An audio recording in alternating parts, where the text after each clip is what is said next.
And we're live! Welcome to RockSim Live. My name is Tim Van Milligan, and I am here talking about RockSim, RockSim Pro, and the launch visualizer. It is Friday, September 20th. It is 2 p.m. Mountain Standard Time, and I'm looking at the chat, and somebody said, how long until 2 o'clock? And it's like, well, right now. I turn this off.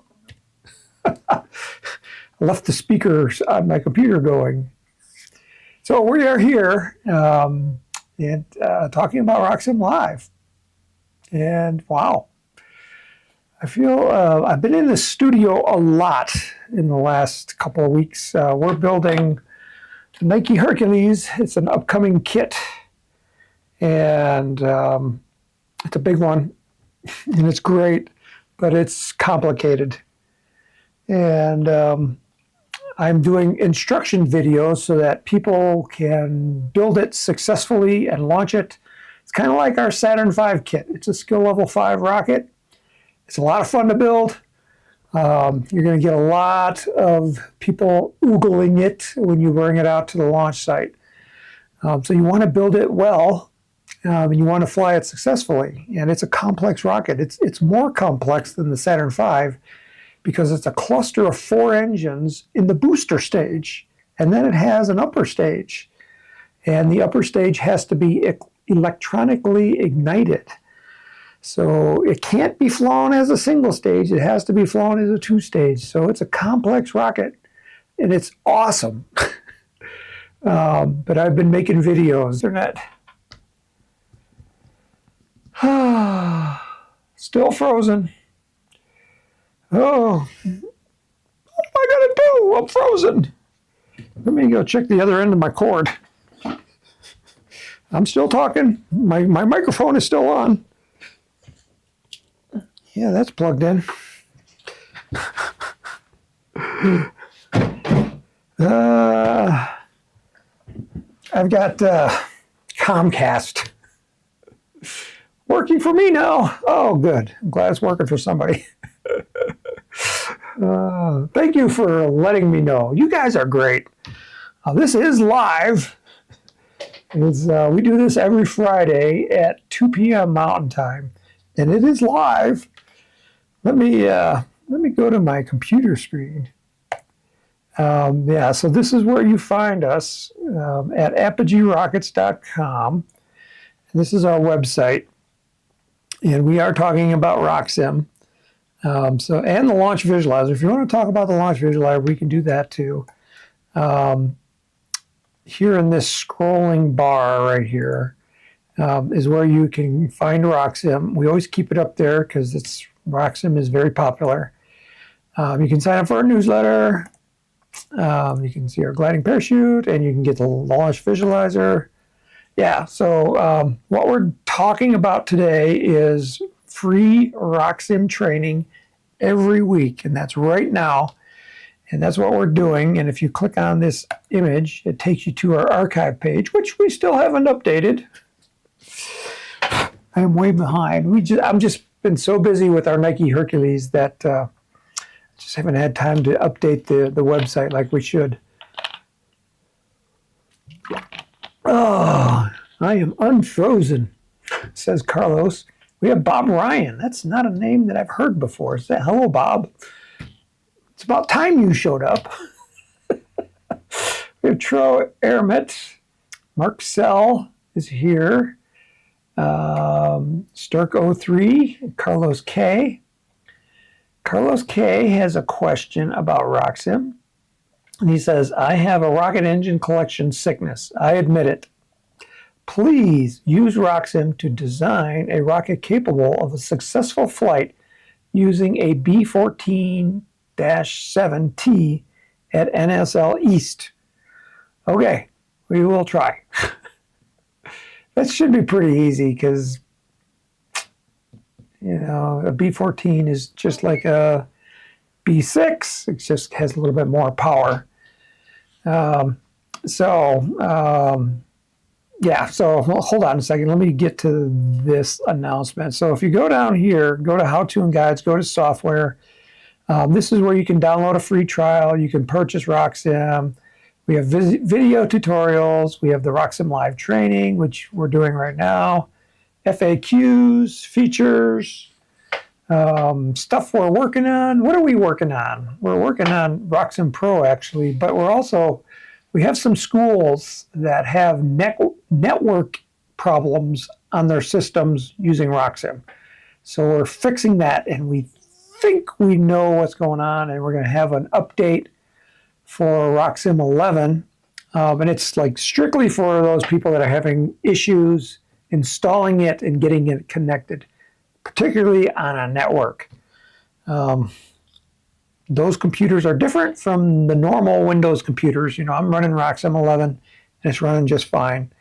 It's just and it's mostly school computers, so we're doing this for schools. So that's what we're working on right now in RockSim Pro. I've been trying to simplify the flight events because in the future we're trying to get RockSim Pro is so cool. I want more people to use it, so we're going to try to make it as simple to use as RockSim. It's got a lot of features, and some of them are pretty advanced. And so whenever there's things that are advanced that can do more, it makes it more complex to use. And so we're trying to simplifying the use of it so it runs like RockSim, and then you can do all kinds of great things. And simpler like, two-stage and clustering and things like that. All right, so let's go. Where's my cursor? There it is. Let's go to RockSim. And Carlos would like us to design a rocket that uses a B-14-7. So what makes the B-14 special? Well, it's a new motor. Let's see. Let me go back to here. If you type in B-14-7, let's see if it comes up. No! I swear we're selling that rocket. Let's go to rocket motors, 18 millimeter motors. And I'm going to scroll down. I'm going to try to get to this column right here. So this is our motors comparison chart. And these are all 18 millimeter motors. So I'm scrolling down. See, I clicked on the motor, and that resorts it. So now I'm looking for a B-14. B6. Where are our B-14s? I know we're selling them.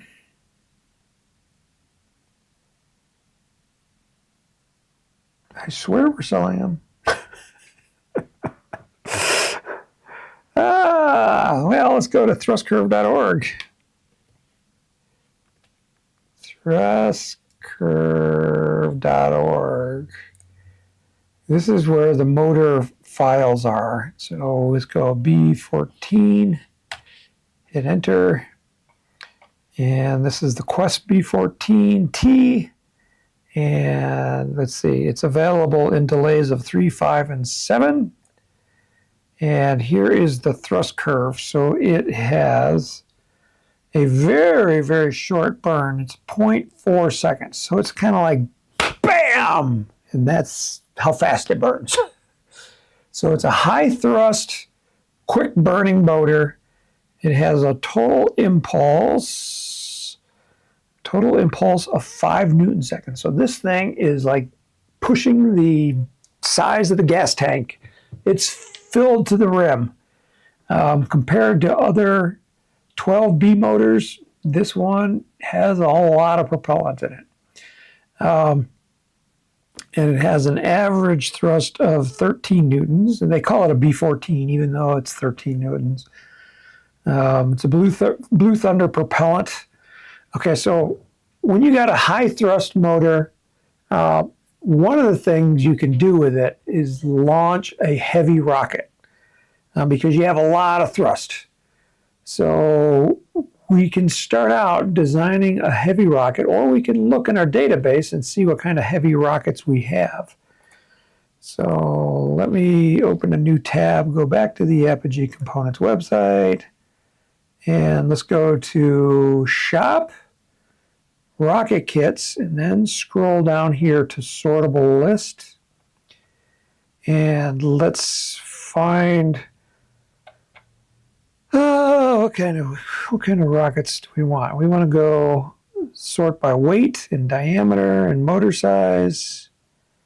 We don't care about the launch pad. What's going on here? I want to uncheck that auto.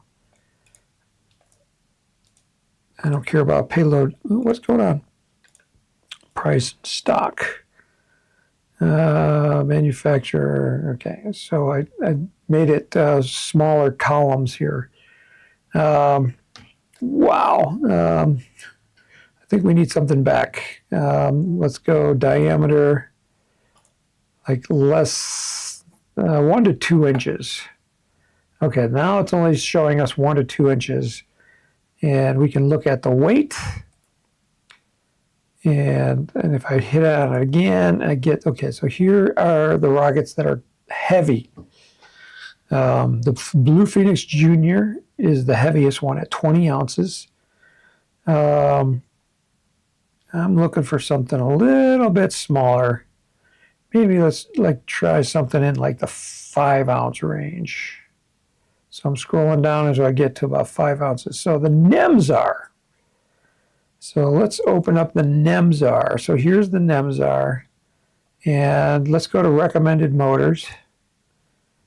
And this one takes 24 millimeter motors, which you can see right here. So I'm not going to see any B motors in here, but let's see if the RockSim will allow me to fly it with a B14. So I'm going to open up the NEMSAR. So I did file open, went to the Apogee Components in the design folder. Let's look down here for NEMSAR because this is an Apogee kit. And click open. And here is our NEMSAR. All right, so right now this is a 24 millimeter motor, but we could still fly it with smaller motors, or we could put a motor mount in here. We could try that. So let's do that. So since we're designing things, so right now I'm sure this back body tube is specified as the motor mount tube. Nope, right here. We got a 24 millimeter motor mount tube in here. So let's edit that motor mount tube, and instead of 24 millimeters, let's make it an 18 millimeter motor mount tube. So I'm going to choose from the database, and I'm going to choose an Apogee 18 millimeter by 2.75 inch long tube, which is the standard engine size tube. Not everybody knows that, but I do. So I'm going to pick it. And what it did is it put that motor tube back here. And so now, before it said 24 millimeter, now it's an 18. And we'll click OK. Now, if I zoom in, if I look at this motor, I got 2 centering rings. I got that one there and that one there. And let me spin it around. See if it auto-updated. So let's go look at the forward centering ring. And, oh, it did auto-update. So that is what it's showing as a motor mount ring. It's in the wrong spot. I'm going to leave it alone. I want this one right there. So let me go to a 2D drawing right here. And then if you zoom in, and I'm using my scroll wheel on my mouse to scroll in, and then I'm going to pan. I'm just going to click and drag. And then I'm going to click on that ring right there, and it says that's an engine block. What does this one say? It says that's an aft centering ring. So I need to move some things around here. So let's start with this aft centering ring. I think it's in a good location, but let's make sure that the inside diameter and the outside diameter are okay. So yeah, that looks okay. No, it's not okay because it resized. It put it on the inside. I know this is this tube right here. How big in diameter is it? Well, if I look at the diameter of the rocket, it's 1.18 inches, which converts to 29 millimeter tube. So I need a centering ring that's 18 millimeters on the inside and 29 millimeters on the outside. And it's not letting me auto-calculate because the ring is attached to this tube right here. It's attached to the motor mount tube. I need to attach the ring to this outside tube, and then it will resize automatically. So what I'm going to do is I'm going to cancel this. Save my changes? No, I don't want to. So that all these three items right here, I'm going to remove because they need to be attached to this tube. To this tube up here, the big tube, not the little tube on the inside. So I'm going to delete them, and it's going to ask me, do I want to delete them? And I'm going to say yes. And I'll get rid of this one, delete. And then finally, this engine block, delete. And say yes. So now I'm going to add centering rings back. So I'm going to select this tube. Before, this tube was selected, and then centering ring. Where is it? Centering ring. Centering ring right here was clicked. What we need to do is select that tube and now click the ring. And I'm going to hit cancel out of the database. And it automatically, it put it right there. This blue line is our centering ring. Let me change the color so you can see it. Let's make it red. And in 3D, we'll also make it red. Okay, I'm going to go back to the General tab. I'm going to give it some thickness so we can see it, 0.25 inches. So there's our ring. Now we need to move that ring back over to here. So I'm going to change the location. And when I get close to the tube, start looking at the inside diameter because it's going to auto-calculate how big that inside diameter should be based on the tube that it's sliding over. So I'm going to continue to slide it. You can see it auto-calculated it. That's good. So this is the front centering ring. So I'm going to label that as the front centering ring. Click OK. Now I'm going to duplicate that ring and just move it to the back. So I'm going to highlight it, right-click with my mouse, click Copy. So it copied it to the clipboard. Now I'm going to put it back onto the motor mount tube. So I'm going to highlight it, right-click, and say Paste. And it should have pasted another ring. Well, it didn't. Oh, yes, it did. See, oh, I pasted it to the wrong part. See, I just did the stupid thing that I did before. I should have pasted it to this tube, and I pasted it to that one. So let me delete it. Delete, yes. Now select this tube, and then paste it there. There it is. So now we have two front centering rings. And I'm going to edit this one. I'm going to call it the rear, change the name. And then I'm going to slide it back. So right now, it's right here, and I need to slide it back here. So I'm just going to change the location. So I'm just going to slide it back to about where I want it. And that's, I usually recess them a little bit into the tube. Because if you have an engine hook on it, by being recessed, it allows you to bend your hook up so you can slide the motor in. All right, and it's a paper ring, so everything's okay there. Now on this one, I do need an engine block. So I need to select that engine tube. And now I can select an engine block. And this is going to be a 1318 ring. And I know that because I've been designing rockets for a while. 13 millimeters on the inside, 18 millimeter on the outside. So that's the ring, and I'm just going to slide it back right there. And let's change the color. Let's make it greenish, both in 2D and in 3D.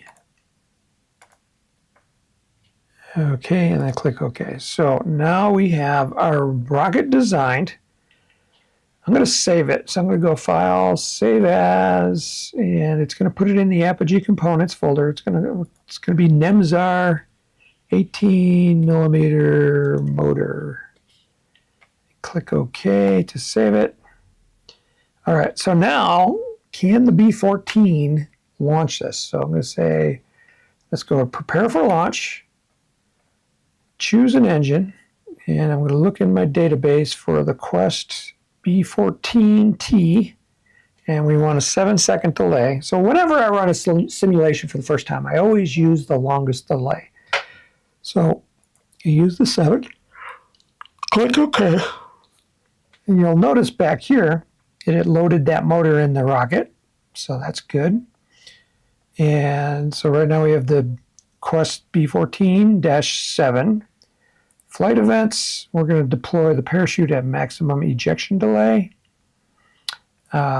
Simulation controls, just leave that alone. Starting state, 48-inch launch rod. So this is a 4-foot rod, and we're going to launch straight up. And our altitude above sea level is 700 feet. So this is kind of like Iowa in the United States. And it's got an 8-mile-an-hour wind blowing across the field from the left of the screen to the right of the screen. And we're going to go to the flight profile and see what it looks like. Okay, so how do we know if the rocket's good to launch? So we're going to look at this flight profile, and from its shape, we're going to make a determination of whether or not this is a good motor combination. So over here is the launch button. I'll click that. Okay, the rocket took off. I'm going to pause it. Okay, so these dots are 1 second apart. So in 1 second, it was here, and then it got to here, and then it got to here, and now it's dropping down. We're at 3.5 seconds into the flight. And at 4.29, it smashes into the ground. Okay, so what does that tell us? Well, obviously it crashed, so something's wrong. So what's wrong? Is it the motor or the delay? This is a 7-second delay, and our total flight time from liftoff to crash is 4.29 seconds. So our delay might be too long. So now, is the B-14 a good enough motor to fly? Well, one of my criteria is, does the rocket stay within this cone? So you see these dotted lines right here. We call this the weathercocking cone. Well, I want the apogee point, or the highest point in the flight, to be inside of that cone. That tells me that the rocket is going more straight up than not. And let's back the time and see how high this rocket goes. Right about there. So it gets to an altitude of 66 feet. That's not very high. Okay, so I'm thinking that this is not a good motor for this rocket, but there's one more check I want to look at. And that is, I want to look at the velocity at launch guide departure. So we got altitude at deployment, which it didn't. We got the engine loaded, the B-14. We got a maximum altitude of 67 feet, maximum speed at 43 miles per hour, time to burnout, velocity at deployment, liftoff speed. What I'm not seeing is velocity at launch guide departure, which is how fast is the rocket leaving the pad. I want to see that speed at 30 miles an hour-ish. So I'm not seeing the column. So to see that column, just do a right click on the column header anywhere, and it's going to bring up this thing that says organize columns, and I'll click on that. And now I want to see velocity at launch guide departure. So I'm going to turn that on, and I'll just leave everything else alone. I'll turn the simulation number off. Click OK. Okay, so our last simulation at B14, velocity at launch guide departure is 27.72. That's a little slow, but not terrible. So what this tells us, well, the other column I'm looking for is, say, I could almost live with this number at 27 miles an hour because it's close to 30. So it's got good liftoff speed, but it's still crashing. So the other thing we want to look at is the delay time. What's the best delay we should be using? Right now we're using a 7-second delay. Let me move some of these columns around. Altitude at deployment. Oh, I want to use engines loaded. I'm going to put that one way over here. So let's see, where's that? B14 is the last one. So I'm going to right click on the column header again, organize the columns. And what I want to look at is optimal delay. Here it is right there. And click OK. And so it added a column for what delay this rocket should be using. And right now it's telling us we should be using a 1.8 second delay. That would eject it right at Apogee. But, you know, if you recall, the lowest delay was a 3. So this is like 1.2 seconds too short. Or too long. No, too short. We need a shorter delay in the motor. So our motor delay is too long. We need to get 1.8. So this is not a good motor based on the delay time. We're never going to get Apogee near the top because the delay times available are too long.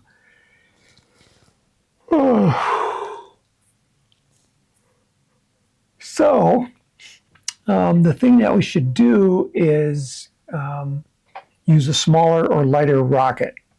So I'm going to go back to the Apogee website, and I'm going to go back to shopping, rocket kits, sortable list. Oops, I hit sort by motor. I need to sort by this one, the sortable list. I want to see diameters 1 to 2 inches. And before we selected weights that were like around 5. So let's select a weight that's a lot lighter. Let's try to get around 2.5 ounces. Okay, so the Big Bertha. Everybody knows what a Big Bertha is. It's one of the Estes kits. And it's been around since Vern Estes started rocketry. It's one of the first rocket kits ever produced. So that's what it looks like. It's got a weight of, what did we say? 2.5 ounces. So I'm going to go back to RockSim. Now I'm going to go to, let me cancel this. I want to just save this design just in case. Open. I want to go to Designs, Estes. Double click there. Estes Big Bertha. All right, so this is the Estes Big Bertha. We're going to do the same thing. We're going to load that B14, choose an engine, Quest B14-7. It's going to hang out the back a 1/2 of an inch because it's normally what they do. Click OK, and so now you can see the rocket engine's loaded. Deploy a maximum ejection, same wind and same launch conditions. Let's see what happens. Okay, so we loaded the motor, and let's run it. Okay, so this time it's going to stay in the air a lot longer. Okay, so it's coming down, coming down, coming down right there. So let's pause it. So when did that parachute come out? It shows around 7.3 seconds. So what does that tell us? It tells us, this has a burn time. What did we say it was? Around 0.4 seconds, somewhere a little under that. And we have a delay time of 7 seconds. So that's pretty close. The motor burn time plus the delay time is 7.37 seconds. That's pretty close. I can live with that. So now, again, our apogee point is within the weather cocking cone. I don't know what my liftoff speed is, so I'm going to move this chart down. And here, velocity at launch guide departure is 44. So now we're definitely above 30. We're 14 miles an hour faster above 30. So that's really good to see. So that's one criteria is liftoff speed, and then does it stay within the weather cocking cone? That's two things that are going our way. But now let's look at that delay. So at 7.4 seconds approximately, the parachute pops out. And it popped out on the way down. So kind of like watch it in real time. And let's see if we can get an idea how fast it's moving when it pops out. So slowing down, slowing to a stop. Now it's going to start picking up speed again, coming down, and then it pops its parachute. So when it popped the parachute, was it going too fast?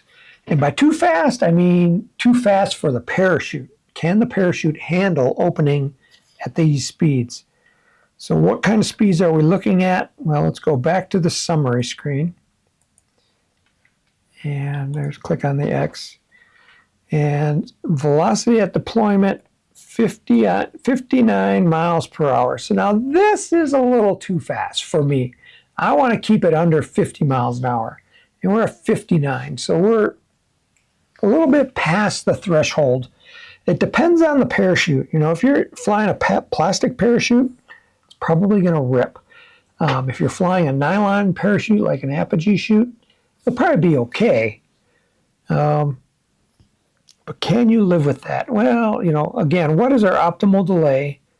3.93 seconds. So about 4-second delay would be perfect. It's definitely shorter than the 7-second delay, but it'll work. So this rocket with a B-14-7 probably would be okay, although you got to realize that the rocket is coming over the top when the parachute ejects, and it's coming down fast. So if you angle this rocket at all, let me angle it and see what happens. Show you what happens. So we're going to go to launch conditions. And we're going to go to the starting state. And this is a scroll wheel where we can give the rocket some launch angle. Let's launch it with the wind at 13.126 miles per hour.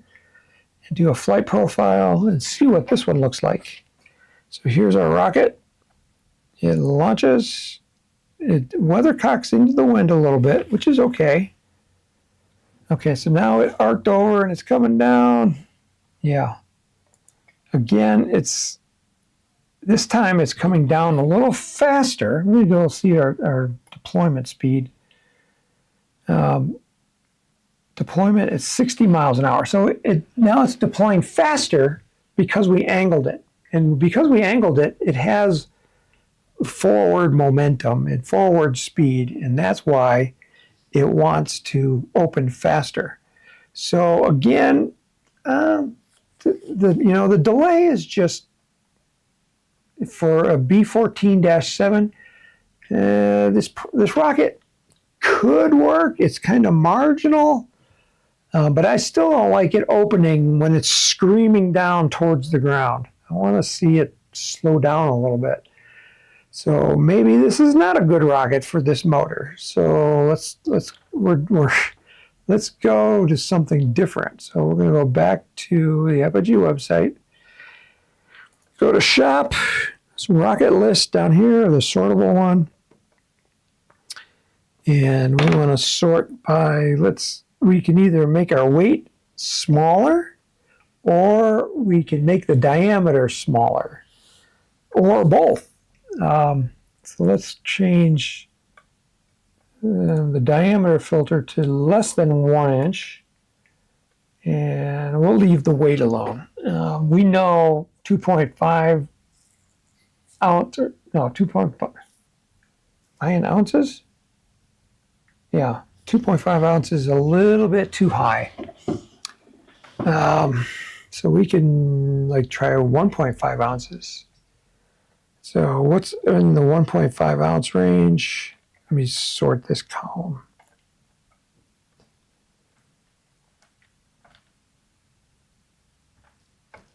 The corporal, let's try that one. So that's a kit from Aerospace Specialty Products. Let me take a sip of water. I'm looking over here at the chat, and says, Mark Sell says, my gut is saying that the CP on the NIMSAR looks a little too far aft. Anyone else see that?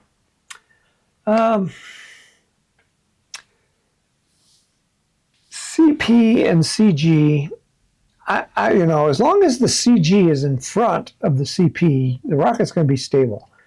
And the further aft the CP goes, that means the distance between the center of gravity and the center of pressure is increased, which actually increases the stability. And typically, an increased stability means you're going to weathercock more. But if you remember, when we launched it on that B-14, that was one of the reasons why we looked at that weathercocking cone, because we wanted to stay inside that cone.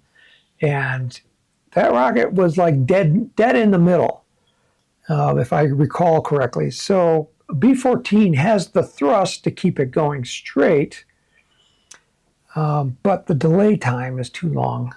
So we're going to try a different rocket that's smaller, lighter, and we'll see if the B-14-7 will work. Now, the last one we did was the Estes Big Bertha on a B-14, and it had a weight. Oh man, what is wrong? That's RockSim Pro.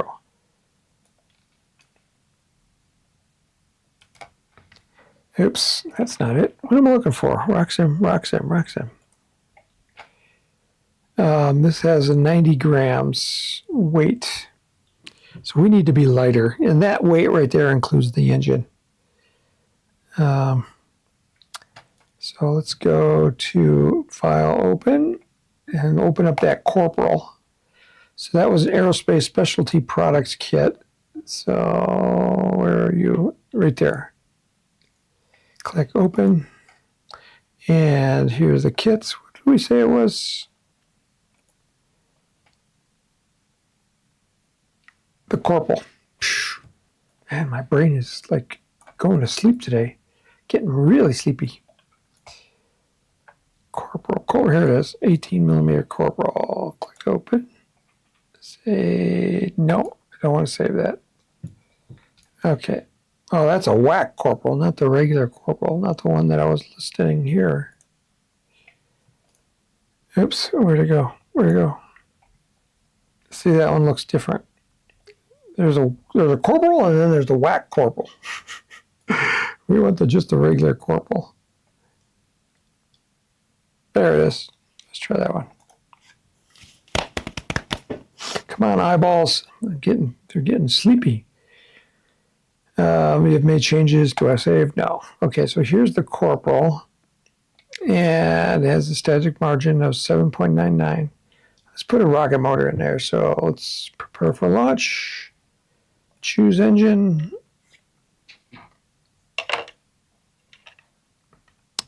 Where'd it go? There it is. B-14. Oops, not 5. We want 7. Okay, flight events. Deploy parachute, maximum ejection delay, simulation controls, 800 miles an hour. 800 miles an hour, 800 samples per second. Starting state, still straight up, a launch angle of 13. Let's put that angle back down to, oh, it's 2 degrees. That's close enough. And do the flight profile. And launch this. Rocket takes off. Looks going nice and straight again. We're at 5-6 seconds into the flight. Okay, we've got a parachute. So where did our parachute come out? Right there at 5.78. Oh, that's not when the parachute came out. Right there. 7.4. So our burn time is about 0.4. So that's actually not too bad. So that trajectory looks good. It's in the weather kayaking cone. Our deployment speed is 43 miles an hour. So again, that's under 50 miles an hour, which is our threshold. So that's good. Velocity at launch guide departure, 48 miles an hour. So it's still taking off pretty good. I like this motor combination and this rocket kit. I think this would be a really good combination for B14-0, B14-7. The velocity at deployment is still a little high, but it can work. You just got to remember it's going to come over the top when that parachute deploys. So build that shot cord mount really strong. The rocket noob is here. He says it's a full B. That's right. Blondie says intermediate large rocket kits. I'm not sure what that means, but it sounds cool. Terry Relax World says start the trading. He's here. David is here. He says hi from Michigan. Sorry I'm late. Alfred says I'm clicking on the things. Come on. What's going on here?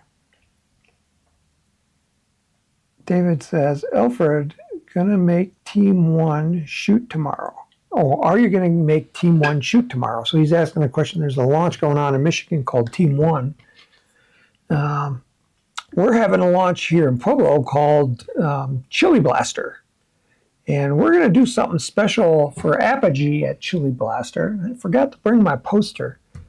We're going to have a build and fly event. So for the price of $5, you'll get a rocket kit and a rocket motor, and it's a special kit. It's called the Condor Boost Glider, the Mini Condor.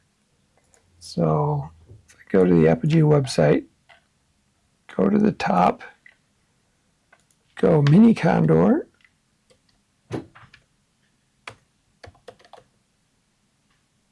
There it is. This is the rocket we're going to build tomorrow. It's a boost glider, so it has a glider and then it's boosted by a rocket pod. And it kind of looks like that. And this is an actual launch pad. And we've flown it and they fly great. It's the nice thing about this little rocket is it's for a glider, it's easy to trim because we just reposition the main wing. We just move it back and forward on this boom right here that it's attached to. And we just toss it around until it looks like it's in a pretty good glide. And then we lock it in place with glue permanently. And at that point, for further trimming, we're just using small amounts of clay. Either clay on the nose tip or clay on the back tail to get that nice glide that we want. But because we've already test flown it with the wing in different positions, we know approximately what it's going to take to get a good glide. And everybody that builds this rocket, they get pretty good glides. So we're going to build them and fly them tomorrow. It's limited to 24 people, and you have to build it at the site. So you just can't come in, buy a rocket, and take it home and give it to your nephew. You got to build it on site. That's the rule, because what we want to do is to give people a different experience in rocketry other than parachute deployment rockets. Gliders are different. You know, it takes a little bit more skill, but we're going to be there to help. We're going to guide people through the construction, trimming, and launching of this rocket. And we're hoping, to get some feedback. And, how do you like this kind of stuff? Alfred Indy is here, and he says he hopes to go to that launch too. All right. So, it's 2:47. I am dying here. It's just like I didn't get enough sleep last night.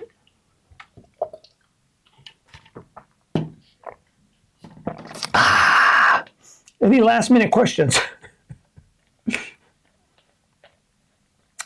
Alfred Indy is going to launch in Clio, Michigan, Team 1. Where is that? Team 1 Rocketry Club. Michigan Team 1. And it does look like a rocket team. September 21 launch status is a go! And I assume it's at the LK Airport launch event. And it says, join us. Let's see if we can find that launch site. Let's go to the launch visualizer. So let's open up a new tab. And we'll go to RockSim.com. And it's loading. And we're going to log in. I'm going to log in as me, sign in. Okay, and let's find that launch site. Let's see if we can get Michigan. Let's choose a launch site. Search Michigan. And let's see, we have Upper Michigan, Muskegon area, Michigan, Rocket City 721. Does this have a number?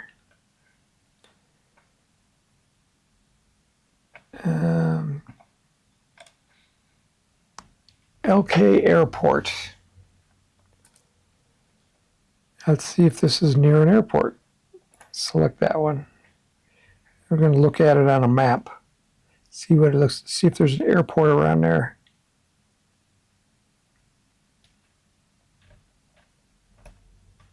Oops. Go away. Go away.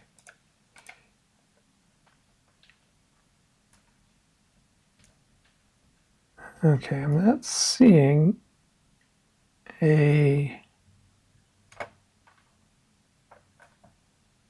airport, so it's probably not that one.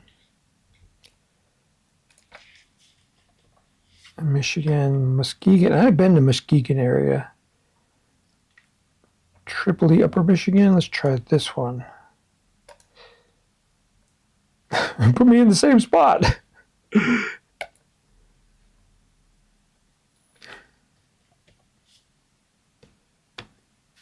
Michigan. Tripoli, Michigan.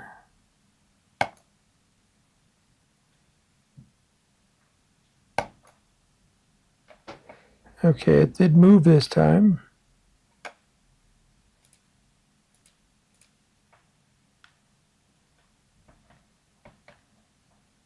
Okay, so this has an airport. All right.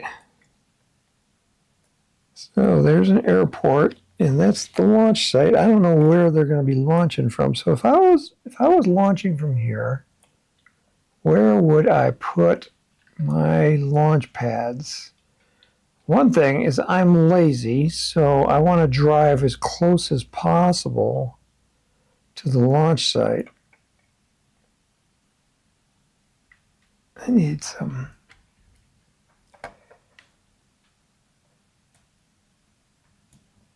I could almost drive to that corner. I could drive to this corner, so maybe they're going to launch from like somewhere, I'm guessing. Never been here. But you could park your cars here and launch from here. What's this brown stuff right there? That's just dirt. Okay, so let's say we're going to launch right here. That's my launch site. All right, so now we got a launch site, and we need a rocket. So let's choose. What were we flying? We were flying the Corporal. I don't know if I got that rocket. So let's go back to the Apogee website. I'll show you how to load a motor into the launch, or a rocket into the launch visualizer that's not in there. Well, let's check it. So I'm going to select the rocket design, and you got to go here and choose design. I'm going to search for Corporal. I got that whack Corporal again, but that's not what I want. I just want the regular Corporal. Okay, so we're going to go to the Apogee website. We're going to download the RockSim file, apogeerockets.com. Let's go to Corporal. There it is, right there. So that's the one we want to fly on our B-14. And let's go to RockSim file. And it jumps you down to the bottom of the page. And then you can download the free RockSim design file right there, or you can just click on the image.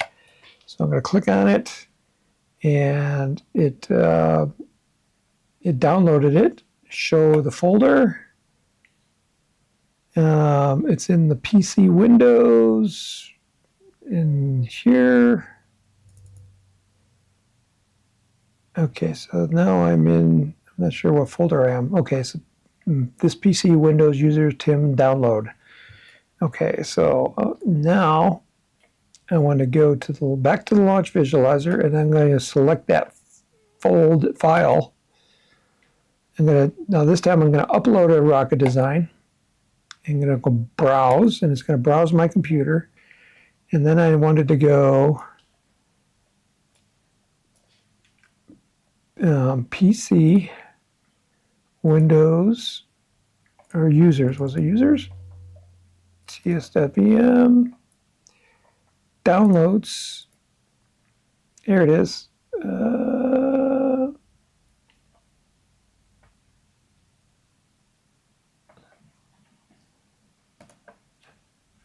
Open and upload. It was successfully uploaded, and we'll get a confirmation by seeing the rocket on the launch pad. And that does look like the rocket. Oh, that worked. Okay, good. All right, so we've got our launch site. Now we're going to load our motor.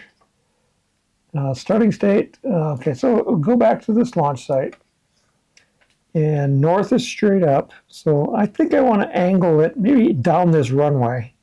So that's kind of like southwest. North is 0 degrees. East is that way. We don't really need to know that. We can just come here to the compass and say, angle it that way. Kind of down the runway. And we need to give it a few degrees. 10 degrees. Oh, we said we didn't want to angle this because that long delay. So I'm going to go back a little bit. Let's see if we got a B-14 in here. Oh, I don't have a B-14. Well, I got a B-4. I need to get a B-14 in there. Remind me to do that. Click OK. Ejection delay, let's go 6 seconds. Engine overhang, 0.5 inches. That's good. Flight events and the parachute right here. Let's say when's it deploying at maximum ejection delay. That's good. And then we're going to launch it and simulate. And let's see what it looked like. See if we went down the runway and where it's going to land. Okay, so there is our rocket sitting. There's the runway. So we got to spin it around to put north back to the top so it looks like what we recall earlier. And our rocket, if I recall, should be sitting right there. Right there by my cursor, and it should be angled this way. It's going to be in the air for 22 seconds. Let's see where it's going. This is the smoke coming out of the rocket motor, and you can kind of see the rocket here. And as the parachute came out there and it's drifting, let me pause it, and let's add some visual clues here. So I'm going to go to the settings, and let's go. I want to see the trajectory path and the ground track and the extruded flight path, and click OK. Okay, so now we get a better view of what's going on here. So right down here was where it launched. This green line is the trajectory, so it's going up in the air. And this red line is the ground path. So if you ran underneath your rocket, this is the path that you'd have to run under to look straight up to see your rocket. And now it's coming down under parachute. And it's going to land just across the road. So I didn't stay on the property. So what could I do to make this a better launch? And I think one of the best things that I could probably do is to move the launch site. Instead of launching here, and landing over here, if we launched here, we would probably land there. So that's kind of what I'm looking at when I'm looking at a launch site is, am I launching from the right spot? So right now I'm launching from there. And what happens if I move right there? Now let's move a little further. So I'm double clicking on the screen, and that's why I was moving the dot. I don't want to land on that building, so I think I might go further out into the field, confirm the launch site. I'm not going to change anything else. Let's launch it, simulate it again, and see what it does. Oh, David Hayes, he gave me actual coordinates in the launch. I don't think where you launched from was it. Oh! Okay. Well, let's see this launch again. Let me zoom out a little bit.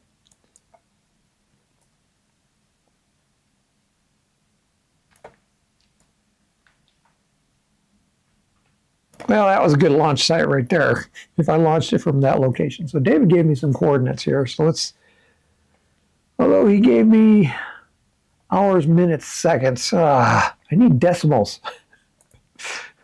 Oops, cancel. Close that. So, see, I need my latitude and longitude in decimals. He gave me hours, minutes, and seconds in the thing. He says 43-08. So let me see if I can convert hours, minutes, seconds to decimal degrees. Here we go. Is there a calculator? There's a converter right there. Awesome. So we got 43, 8 minutes, and 36.248. I'm typing this from the thing, 4. And then this one is 83 degrees north. 83 degrees north, 47 minutes,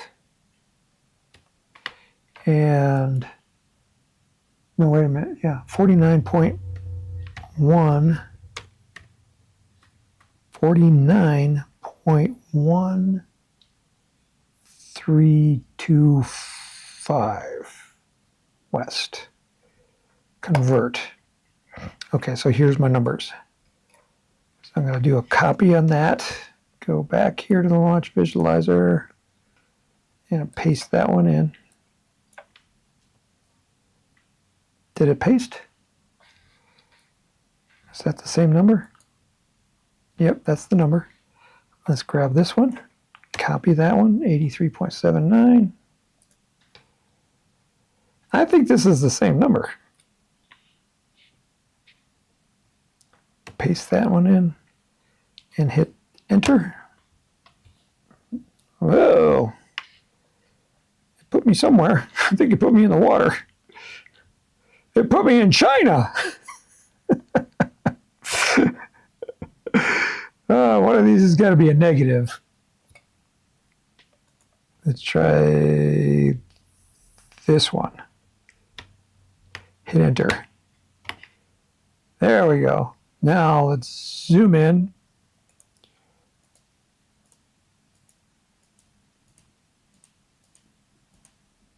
Yeah, that's where it was.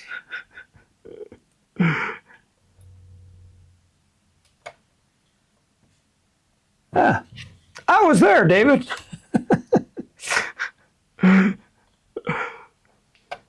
So that's how you do it. You know, if you have to convert, you know, to hours, minutes, seconds, you know, there's this nifty little tool here. I got to remember that one. Because people are always giving me latitude and longitude in hours, minutes, and seconds instead of decimal degrees. Okay, so Wheelock says, pizza is here. It's 3 o'clock. 3 o'clock Mountain Time. So that's the end of our show for today.